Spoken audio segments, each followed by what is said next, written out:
Hare Krishna, devotees, Pradnya.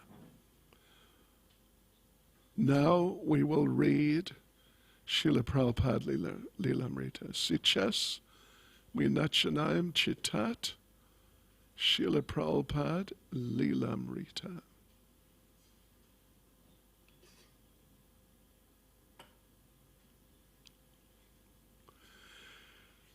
Okay. First of all, some prayers.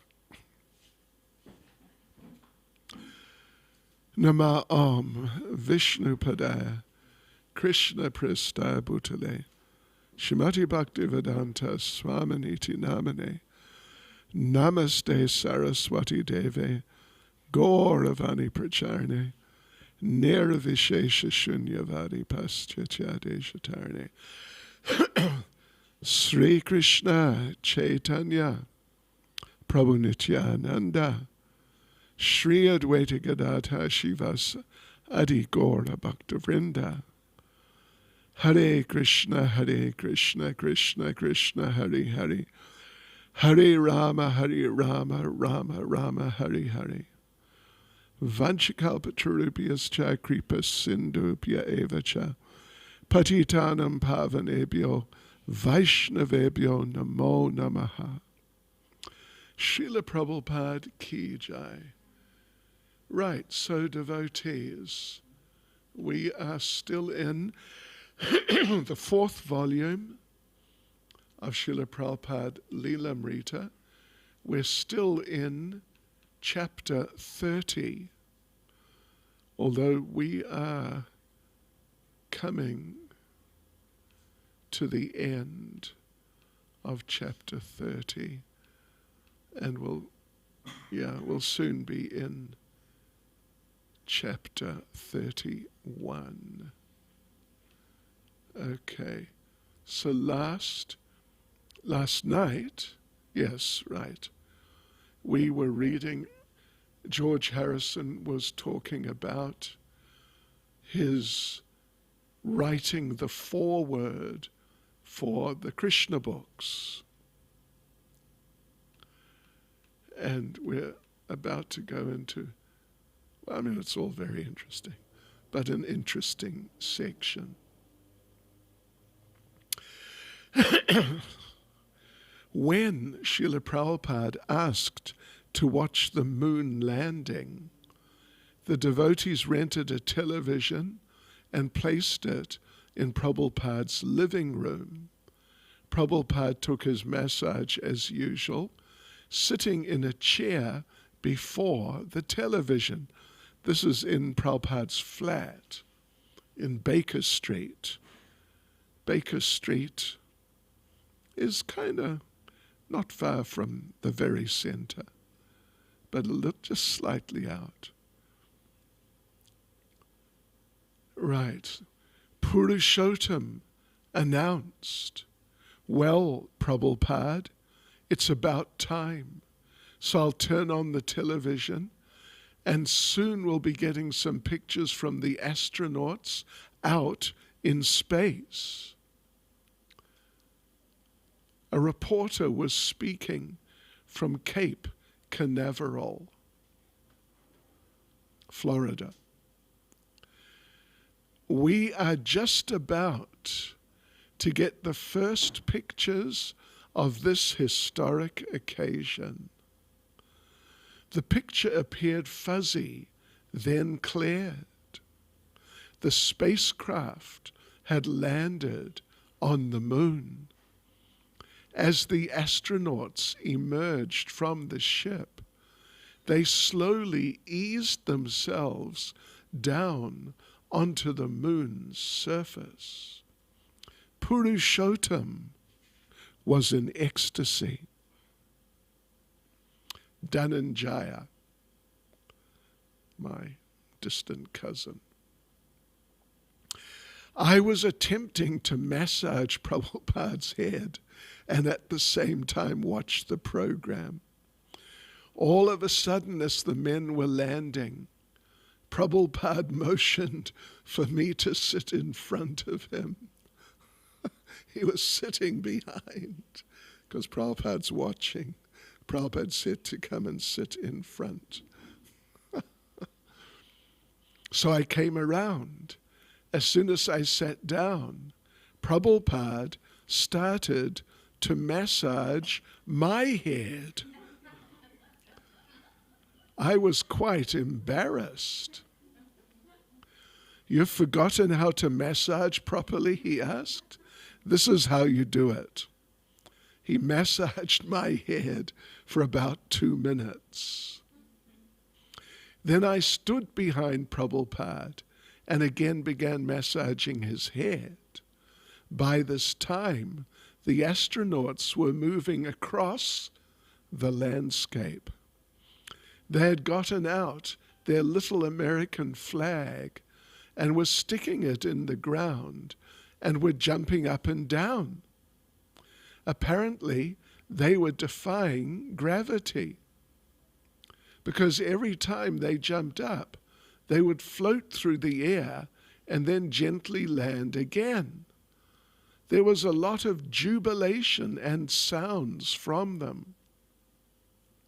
"So, Purushottam," Prabhupada asked, "they have come to the moon?"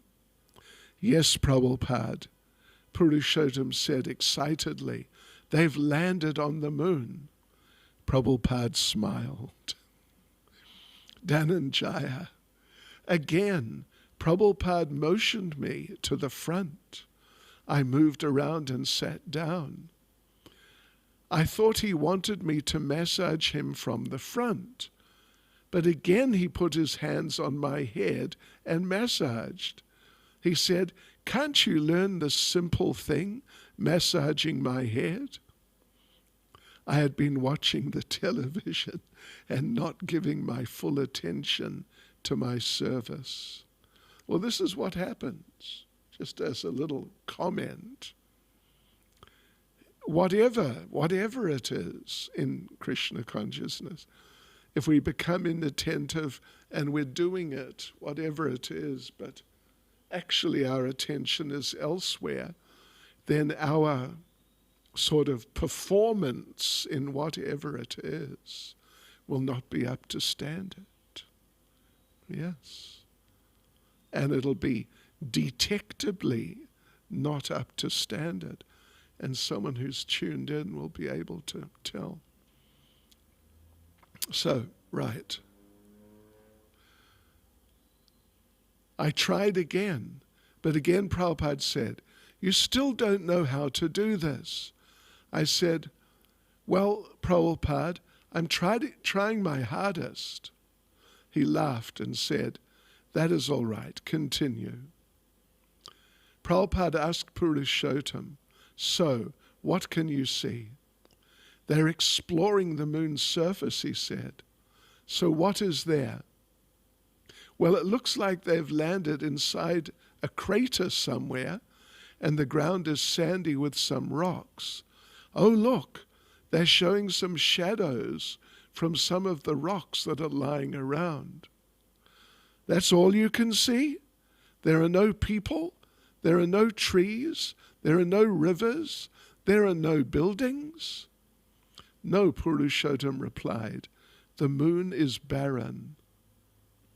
"They have not landed on the moon," Prabhupada said emphatically. "This is not the moon." Later, when Malati brought in Prabhupada's lunch, he said, "What Malati has done, she has made this little khichdi for Krishna, and that is far greater than what they have done." Even though Prabhupada's quarters were incomplete and temple renovation made Seven-Berry Place noisy and hectic, Prabhupada decided to move in. "I am not attached to a comfortable apartment," he said. "My attachment is to living in the association of devotees." He was moving into the temple at a time when the record sales were low and the devotees were having to purchase supplies piecemeal whenever they got money. Yet with Prabhupada living with them and supervising their work, they were satisfied. Because that's what happens with these records. They're doing thousands a day, and after a while, not too long a while, it comes down to actually selling nothing eventually.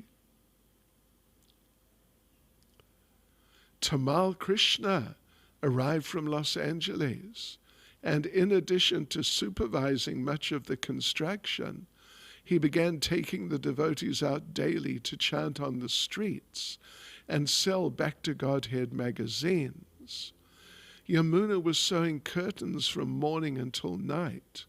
Ishan, Shamsundar, and others were working every possible hour on the renovation.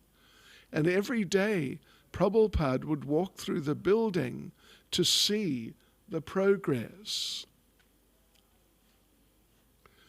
With only 1 week left until the opening, Shamsundar still labored on the temple ceiling. He had not even begun the altar. Again, the other devotees complained to Prabhupada that Shamsundar was too slow. But Prabhupada replied, he wants to make it artistic. Let him do it. Shamsundar, this time on his own, asked George for a donation for an altar. George gave 2,000 pounds, and Shamsundar picked out a slab of golden sienna marble and 2 slabs of red marble. Although Prabhupada had a pair of 17-inch carved wood deities of Radha and Krishna, he didn't plan to use them. And the size of the altar Shamsundar was building clearly required larger deities.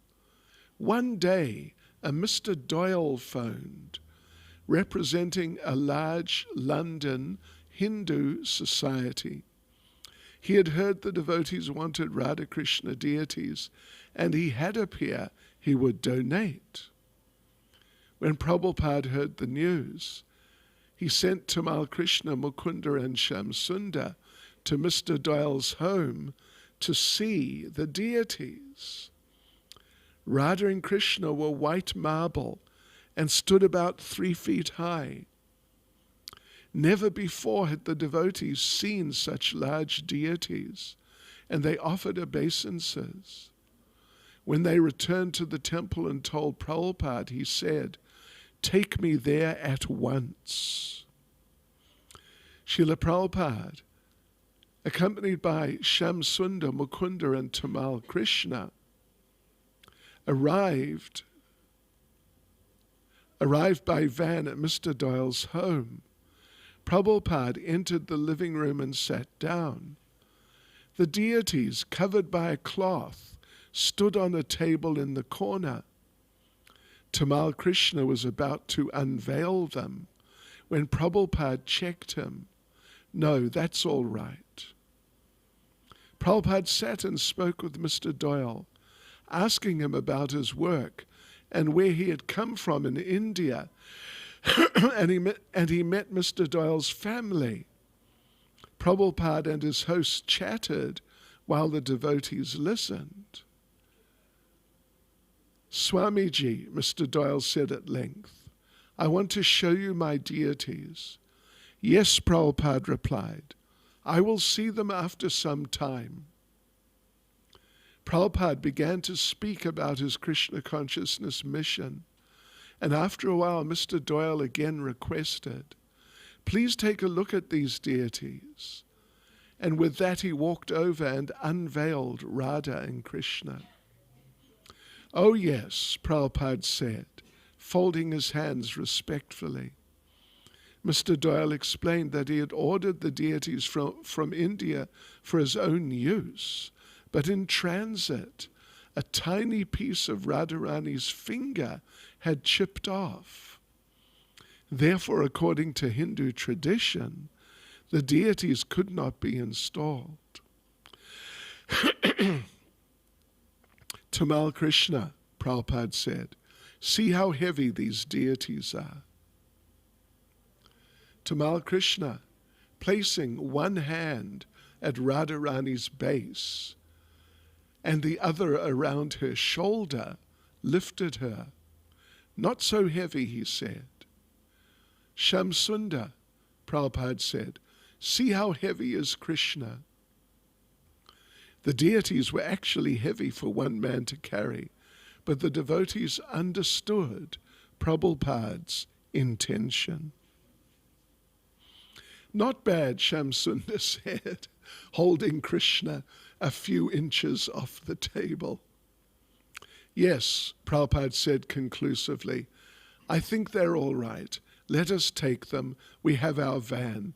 And suddenly Prabhupada was leaving with his disciples following, carefully carrying Radha and Krishna. Prabhupada thanked Mr. Doyle. But Swamiji, protested Mr. Doyle, who was not prepared for the sudden exit.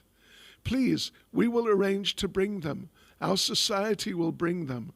But Prabhupada was already out the door and leading his men to the van. Please wait, Mr. Doyle persisted.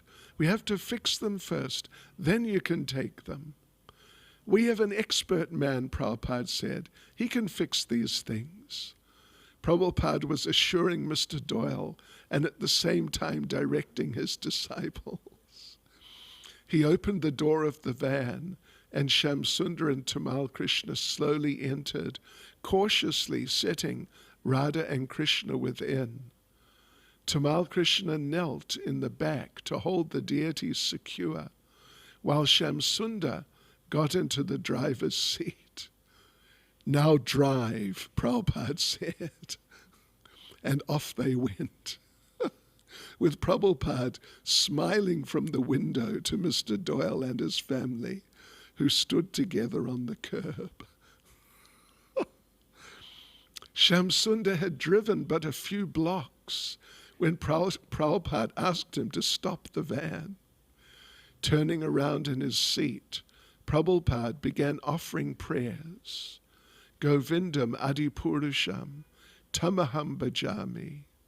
He looked long at Krishna, who was white with a slight bluish cast, and at the exquisite white Radharani by his side. Krishna is so kind, he said. He has come like this. Then he had Shamsundar continue driving slowly back to the temple. Carefully, Prabhupada supervised his disciples carrying the deities up to the second floor. The devotees were astounded and delighted to see Prabhupada in such an animated and intense state, bringing Radha and Krishna into their temple. He had the deities placed in a curtained-off section of his own room, and then he sat at his desk. Prabhupada smiled. Krishna has played a great trick. In the Mahabharata also, he said, there are incidents where Krishna plays tricks. One such trick was Krishna's agreeing to be on the side of the general he saw first in the morning. The two opposing generals, Arjuna and Duryodhana, had both come in Krishna's tent early in the morning as Krishna slept. They had agreed that one of them would stand at Krishna's head and the other at Krishna's feet, and that they would wait until Krishna awoke. Duryodhana chose to stand by Krishna's head, while Arjuna chose his feet. Krishna awoke and saw Arjuna. Okay, because Krishna's lying on his back, and when he wakes up, first thing he just lifts his head and looks down his body, and there's Arjuna at his feet. And Duryodhana's back here. So when Krishna lifts up his head doesn't see Duryodhana. So, of course, Duryodhana thought he'd lost out completely, because the choice was, first one who sees Krishna in the morning can choose either to have his army, Krishna's army, on their side, and who will fight, or to have Krishna on their side, but he will not fight. So Duryodhana's assuming Arjuna's just immediately going to say, yes, I'll take Krishna's army to fight, and you can take Krishna and he'll do nothing. That was one great trick that was played by Krishna, Prabhupada said. Similarly, this is a great trick. And then, so Arjuna gets the choice. But he immediately chose Krishna, even though Krishna wouldn't fight. And Duryodhana thought, wow, that's wonderful for me. He told how Krishna had also tricked Mother Yashoda.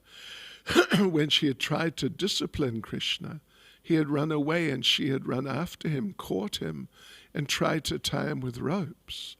But every time she came with more rope, Prabhupada said, it was just a little too short. Krishna can play any kind of trick. Another such trick has been played. Another such trick has been played. They made so much effort to bring these deities here, thinking they will be for their Hindu center. But all the time Krishna wanted to come here. So this chip on the deity's hand is just Krishna's trick, and we have caught them.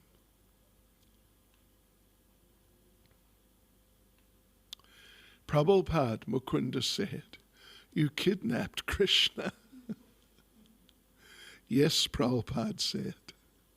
Once I was in the bank and the manager had some scheme, but I foiled his scheme. So he said to me, Mr. Day, you should have been a politician. Prabhupada laughed. Then he became grave and asked the devotees not to talk about the incident. Many people would not understand how he could install a chipped deity. The devotees agreed to keep the secret, but they had no doubt that Prabhupada's love for Krishna was transcendental to Hindu customs. Radha and Krishna had come to London on Prabhupada's desire. How do you dress big deities like this? Yamuna asked. They already have clothes on. Yeah, Radha Landanishwara, they have clothes already, They've been carved with the clothes carved in. Prabhupada said, you bring me some cloth. What kind of cloth, Prabhupada? What should the clothes look like? Like in the pictures, he replied. Well, there are so many different pictures, she said. Sometimes Krishna has a ruffled skirt on, and sometimes he has a dhoti on, and sometimes he has a big crown on. Krishna looks very beautiful in saffron, Prabhupada said. So you bring me some silk dhotis in yellow and saffron color. Yamuna collected 6 silk saris with silver and gold borders, and Prabhupada indicated the design he wanted and told Yamuna how to arrange the crowns. With only a few days remaining before the installation ceremony, Yamuna began working almost continuously at her sewing machine. Several times a day, Prabhupada would come to see her progress. Shamsundar had completed most of the altar, except for Lord Jagannath's altar and the canopy over Radha and Krishna's throne. Both the canopy and Lord Jagannath's altar would be supported by 4 heavy wooden columns, more than 6 feet high. I mean, definitely more. I was there. Jagannath was up, maybe not quite as high as the ceiling, but higher than the height of the door. The Jagannath deities were up there, directly over Radha and Krishna. And they used to dress them on a ladder. Okay.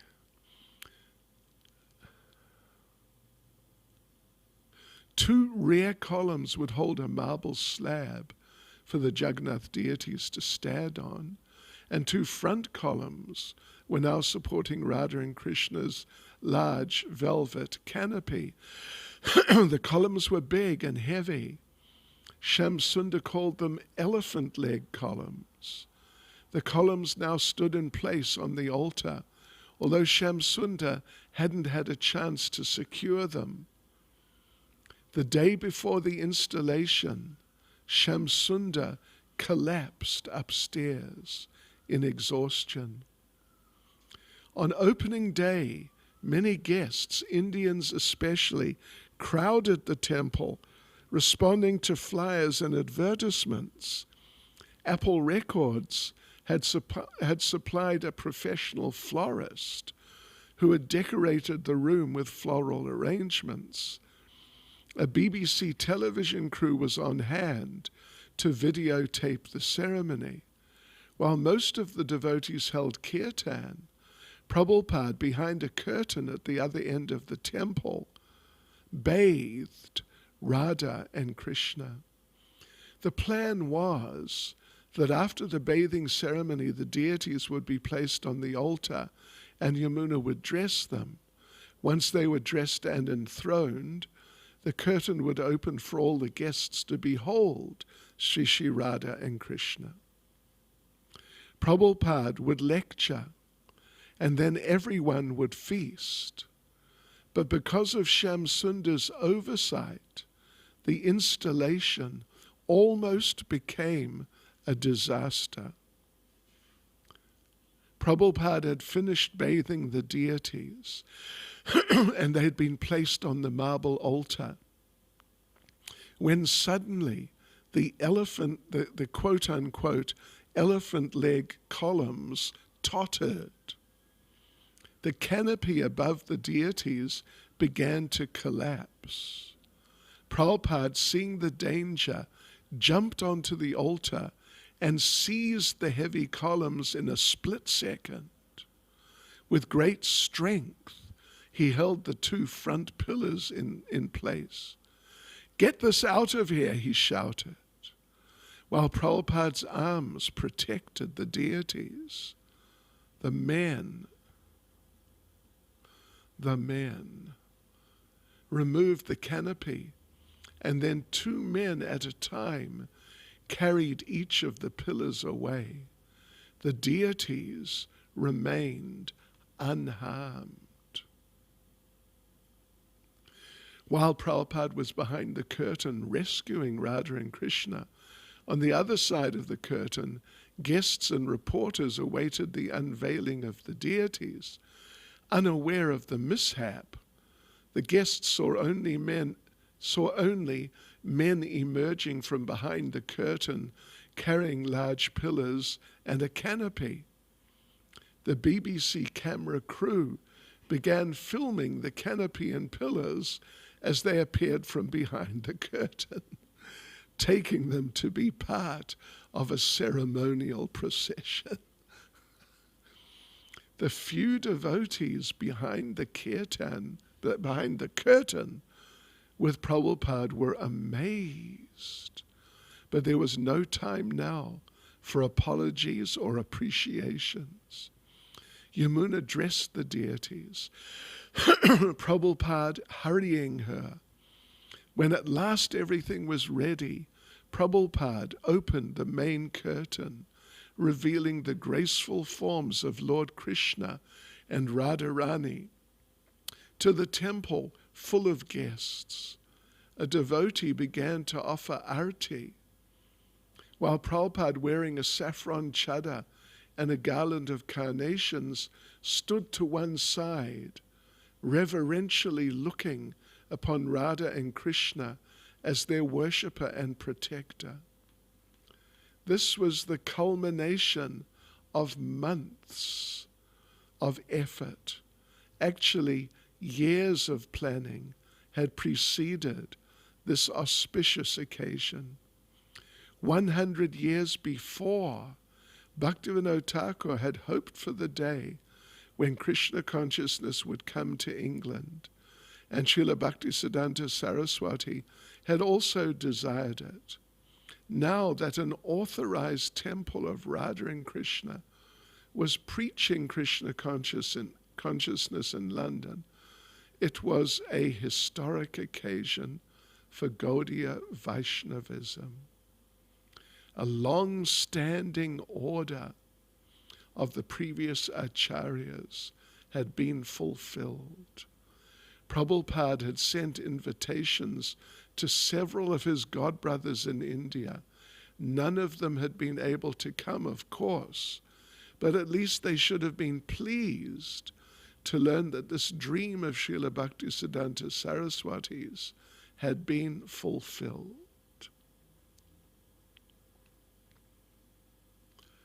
Hare Krishna. Srila Prabhupada ki jai. Any comments or questions? Comments? Swarup Damodar Prabhu?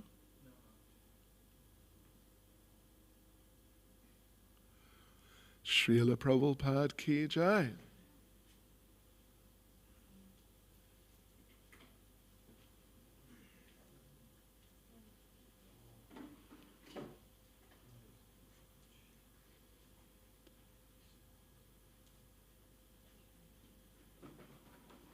Thank you. Oh, yeah.